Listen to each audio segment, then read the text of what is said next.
महाकाय सूर्यकोटि समप्रभ निर्विघ्नं कुरु मे देव सर्वकार्येषु सर्वदा।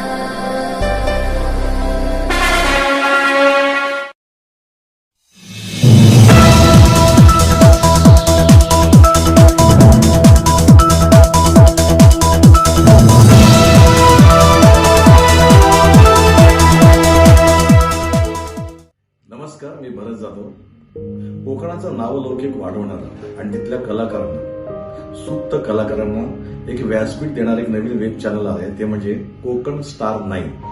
हे आवर्जून पहा. यात बरेच असंख्य कार्यक्रम आपल्यासमोर येणार आहेत. त्यामुळे ह्या वेब चॅनलला माझ्याकडनं लाख लाख शुभेच्छा. धन्यवाद. सर, मुळात आपला पेशा सिव्हिल इंजिनिअरिंगचा.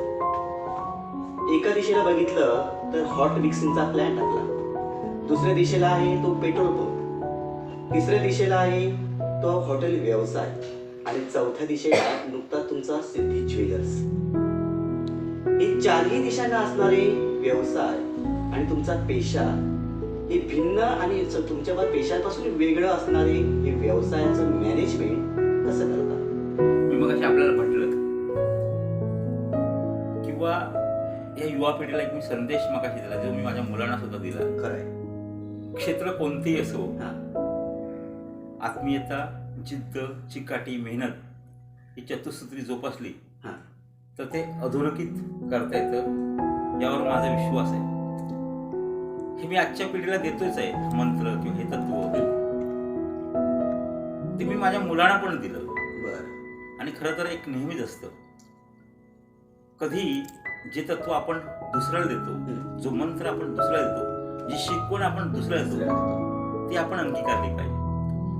एखादी शिकवण जेव्हा आपण अंगीकारू तेव्हा निश्चितपणे लोक त्याची फॉलोअप करतील. खरं तर या गोष्टीवर माझा विश्वास असल्यामुळे मी जेव्हा स्थापत्य अभियंता म्हणून काम करू लागलो, कॉन्ट्रॅक्ट म्हणून काम करू लागलो, त्या सिंधुदुर्ग जिल्ह्यातील मला वाटतं स्थानिक माणसाचा, स्थानिक अशासाठी म्हणेन की टोटल 4 प्लॅन्ट्स होते. त्यापैकी एक कोल्हापूर कारजगे म्हणून, एक आमचे रत्नागिरीचे आमचे मित्र उदय सामंत, किरण सामंत, दुसरे आमचे सांगलीचे पण इथे स्थायिक झालेले बीडी पाटील, आणि चौथा प्लॅन्ट सिंधुदुर्ग जिल्ह्यात निर्माण झालेला स्थापत्य अभियंता, ज्याने इथे शिक्षण घेतलं, ज्याचं घर इथे आहे, ज्याची भूमी इथे आहे, ज्याची मायभूमी इथे, ज्याची कर्मभूमी इथे आहे, अशा प्रकारचा अद्ययावत हॉटमिक्स प्लॅन्ट माझ्या या क्षेत्रातील मार्गदर्शक आदरणीय विजय प्रभूसाहेब कुडाळ, जे प्रतिदेश कॉन्ट्रॅक्टर आहेत, त्यांच्या सहकार्याने, ज्यांच्या 1990 साली ज्यांच्याकडे मी एक 800 रुपयाच्या कामावर होतो असे म्हणाल, अशा परिस्थितीत असलेला माणूस मी 2008 मध्ये त्याचा पार्टनर होऊ शकतो. आणि त्याचा पार्टनर झालो आणि तो व्यवसाय सुरू केला. सिंधुदुर्ग जिल्ह्यातली आमची जी घोडतोड होती, संपूर्ण सिंधुदुर्ग जिल्ह्यात वैभववाडीपासून, दोडामार्गपासून, आंबोलीपासून ते मालवणच्या एका टोकापर्यंत ते वेंगुर्ल्यापर्यंत संपूर्ण सिंधुदुर्ग जिल्ह्यात हॉटमिक्सच्या रोडची कामं करायची. या विश्वात, त्या फील्डमध्ये आम्ही नाव कमावलं, चांगली कामं दिली, दर्जेदार कामं दिली. 10 वर्षाचा आमचा प्रवास अखंडितपणे आणि एकत्रित चांगल्या प्रकारे झाला. हे काम करत असताना मी मगाशी म्हटलं, मला एक सवय होती एखाद्या गोष्टीचा पाठलाग करायचा. एखादी गोष्ट आपल्या हातातून निसटून गेली आहे, एखादी गोष्ट आपल्याला करायची आहे, त्याचा अभ्यास करायचा. आणि मग मी ज्यावेळी त्या मसदे रोडला काम करायचो त्यावेळी एके दिवशी माझ्या गाडीतलं डिझेल संपलं. मला डिझेल मिळालं. जेव्हा मी डिझेलची चौकशी केली, माझ्या त्या गाडीत इंधन भरण्याची चौकशी केली, तर एक पंप होता कणकवलीला, एक पंप होता ओरोसला, एक पंप होता मालवणला. किमान 30 किलोमीटरचं अंतर आणि तिथे नसणारा पंप. आणि मग माझ्या लक्षात आलं की या ठिकाणी पंप झाला पाहिजे आणि तो स्थानिकाचा पंप झाला पाहिजे. आणि ही इच्छाशक्ती, हा मार्ग धरून, हे एम धरून मी त्या काळी 2012, 13, 14 मध्ये तसा प्रवास सुरू केला, तशी माझी प्रक्रिया सुरू केली. ते पंप मिळवण्याची, तो कसा असावा. आजपर्यंत आपल्याला माहिती आहे की पंप, पेट्रोल पंप हा बिझनेस छोटासा असेल, पण तुम्हाला मिळतो ज्याला राजकीय पाठबळ आहेत, बरोबर, किंवा राजकीय ज्याच्या पाठीमागे शक्ती आहे, अशाच माणसाला पेट्रोल पंप अशी कन्सेप्ट आहे. पण या कन्सेप्टला मी कुठे धक्का दिला आणि मी स्वतः, माझे एक मित्र होते इंडियन ऑइलमध्ये काम करणारे मोरिये म्हणून त्यांच्या सहकार्याने दिल्लीपर्यंत त्याची पाठपुरावा करून तिथली मंजुरी, त्या ठिकाणचं ॲप्लिकेशन, तिथली स्पर्धा, निविदा याच्यातून तो पेट्रोल पंप मिळवला आणि आज तो पंप चांगल्या प्रकारे चालवतो. व्यवसाय, हॉटेल. मी जेव्हा त्या ठिकाणी पेट्रोल पंपावर माझा बिझनेस सांभाळता माझ्या लक्षात आलं तिथे आंगणेवाडी पर्यटक स्थळ चांगल्या प्रकारचं आहे, देवीचं ठिकाण आहे. अनेक पर्यटक त्या ठिकाणी तर मालवणवरून ज्यावेळी येतात देवीच्या दर्शनाला त्यावेळी त्यांना जेवायला जाण्याचा मार्ग एकमेव म्हणजे कणकवली. 30-35 किलोमीटरचा तो प्रवास करताना मधल्या काळात जेवण नाही. अशा काळात माझ्या मनात आला उरलेल्या जागेत एखादं छोटंसं हॉटेल आपण सुरू केलं आणि येणाऱ्या प्रत्येक माणसाला अल्प दरात आपण जेवण दिलं, त्याची भूक भागवली तर निश्चितपणे त्याचे आशीर्वाद मला मिळतीलच, पण त्याचबरोबर माझा आर्थिक स्तोत्रही निर्माण होईल. आणि या स्तोत्रातून मी हॉटेल व्यवसाय सुरू केला. सगळ्यात माझ्या जीवनाला कलाटणी देणारा प्रसंग वर्ष असेल ते 2017, त्याची आठवण मी नंतर सांगेन. पण मी 2017 मध्ये मी माझ्या मुलांच्या समवेत कसालमधून मुंबईला गेलो, ठाण्याला गेलो राहायला.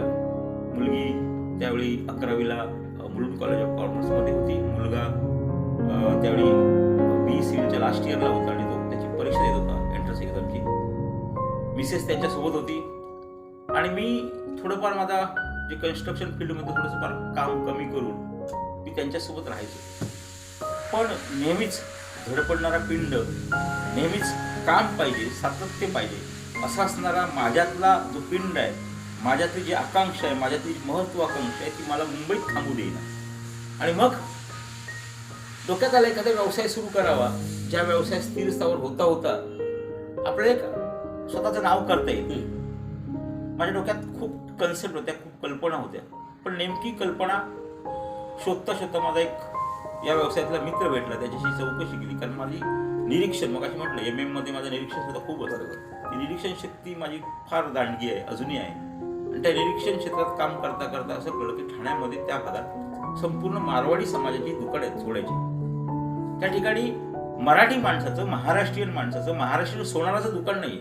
मी खरं तर जातीने मराठा, मी जातपात मानत नाही, तरी सुद्धा एक महत्वाचा विषय ते येणं स्वाभाविकच आहे की पेढी ज्वेलर्स म्हटलं की सोनार हीच नावं पुढे येतात किंवा मारवाडी ही लोक पुढे येतात. अशा परिस्थितीत मी माझे तिथले मित्र बापू धुडी म्हणून त्यांच्या जेव्हा कानावर विषय घातला त्याने मला वेड्यात काढलं, किंबहुना ज्यांच्यावर कानावर मी हा विषय घातला त्याने त्यांनी मला वेड्यात काढलं, अरे तू आणि सोन्याची पेढी, सोन्या ज्वेलर्स व्यवसाय कसा सांभाळशील. पण माझ्याकडे जिद्द होती, माझा अभ्यास होता, माझी निरीक्षण शक्ती होती आणि याच जोरावर तर मी नेहमीच मी जे करतो तिची सुरुवातच करतो. आणि त्याप्रमाणे 2019 साली मी त्या ठिकाणी सिद्धी ज्वेलर्स नावाचा व्यवसाय सुरू केला. आज ठाणेसारख्या शहरात मारवाडी लोकांचं, व्यावसायिकांचं प्राबल्य असलेल्या त्या ठिकाणच्या माझी एकमेव पिढी महाराष्ट्रीयन माणसाची आहे आणि ती पिढी मी चांगल्या प्रकारे चालवते. कोरोनाच्या काळात अनेक प्रॉब्लेम्स निर्माण झाले, माझ्या असणाऱ्या आजूबाजूच्या 7-8 पिढ्या बंद झाल्या, पण ठामपणे अजूनही ती पिढी चालवण्याचं धाडस मी करतोय. मी कुठल्याही क्षेत्रात काम करतोय अशासाठी म्हणतोय. मध्यंतरी लॉकडाऊनच्या काळात मी सहजपणे जी तुम्हाला आठवण सांगितली की लहानपणी आईच्या सोबत जेव्हा आई लोकांच्या शेतात जायची तेव्हा शेताच्या बांधावर राहून मी निरीक्षण करायचो, ते जोत कसं धरतात, ते टिकाव कुदळ घेऊन, फावडं घेऊन शेत कसं करतात, ती लावणी कशी करतात, ते झाड, ते तण किंवा ते गवत किंबहुना ते भाताचं रोपटं कसं काढतात, ते कसं लावतात, हे जे विचार, हे संस्कार, ही शिकवण जी मनावर उमटली होती. आणि त्याचाच अनुषंगाने मी लॉकडाऊनच्या काळात एक चांगल्या प्रकारचा प्रोजेक्ट शेतीचा निर्माण केला. 1 वर्षभर मी आज शेती त्या ठिकाणी राबवली. विविध प्रकारची पालेभाज्या, परसातली पालेभाजी अशा प्रकारची कन्सेप्ट देऊन मी त्या ठिकाणी राबवली आणि रोजगार मुलांना, तरुण मुलांना रोजगार दिला. मी तुम्हाला एक गोष्ट नमूद करू इच्छितो की आपल्या कोकणात, आपल्या सिंधू जिल्ह्यात अनेक चांगल्या प्रकारची सुपीक जमीन आहे. त्याचा जर वापर केला, एक परसातली भाजी, परसबागेतली भाजी म्हणून आपण उपक्रम राबवतो ना. आपल्याला माहिती आहे की आपली जेव्हा गोठे असायची, गुरं असायची, त्यांच्या शेणाच्या त्या कडेला, त्या गोठ्याच्या कडेला आपण चिबूड, तवशी, भोपळे असे वेल लावायचे, वाले लावायचे. आज सिंधू जिल्ह्यात अनेक तरुण जे BSc आहेत, शेतीविषयक शिक्षण घेऊन घरी बसले आहेत, कायम त्या ऍडिक्ट झाले आहेत त्या मोबाईल आणि व्हॉट्सअप फेसबुक याच्या माध्यमातून त्यांनी बाहेर पडून हे जेव्हा बाहेर पडतील आणि ही शेतीची संकल्पना होतील तर हा माझा जिल्हा हरित क्रांतीने सुजलाम सुफलाम होईल. या सगळ्या मागचं धोरण असंच आहे की प्रत्येक माणसाने ज्या क्षेत्रात जाऊन तिथे आत्मीयतेने काम केलं तर आपल्याला कुठल्याही क्षेत्रात प्रगती करता येणार नाही असं नाहीये. प्रगती केली पाहिजे, करण्यासारखं आहे आणि त्याची सुरुवात स्वतःपासून झाली पाहिजे. आज आपला सिंधुदुर्ग जिल्हा हा विविधतेने नटलेला, विविध कलागुणांनी नटलेली ही सगळी जी मुलं आहेत जी वेगवेगळ्या कलागुणांनी, वेगळ्या संस्कृतीने सगळ्यांनी नटलेली आहेत आणि आपण त्या सगळ्या मुलांना एकत्रित करून अशा प्रकारच्या ज्या संकल्पना आहेत, ज्या आपल्या मातीत काय रुजतं याची जर कल्पना दिली तर हे सगळं घडू शकतं. आणि म्हणून मग अशी जे म्हटलं आपण व्यवसाय करायचा, कुठल्याही क्षेत्रात व्यवसाय करायचा तर आत्मीयतेने करायचा, जिद्दीने करायचा, चिकाटीने करायचा, मेहनतीने करायचा, यश लांब नाही.